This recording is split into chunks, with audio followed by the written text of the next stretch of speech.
Ko na yung mga kapatid ko, pinapauwi ko yung kuya namin at pinapapalit ko yung uncle namin doon para pwedeng sumali yung kuya ko sa pangangampanya ng mga senators. At kinausap ko na rin si Kitty na kung pwede siya sumampa sa mga stage para mangampanya sa mga senators.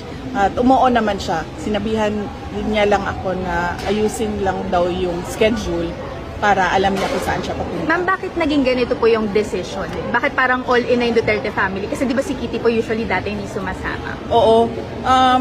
Humingi kasi ako ng tulong dahil konti na lang yung oras at ang utos sa akin ni PRDI, diretso sa mga tao, diretso sabihin sa kanila na i-block vote, i-straight voting yung 10.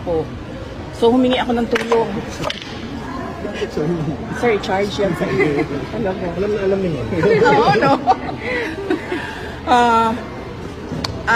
So, yes. Humingi ka ng tulong.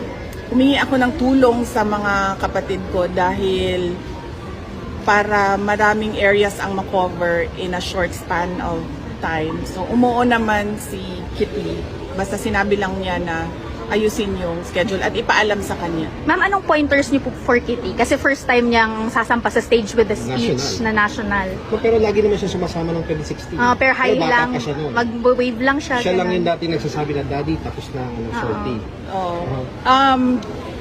Well, nakita nyo naman, no, mabilis siya nag-mature sa simula ng 2016 hanggang ngayon.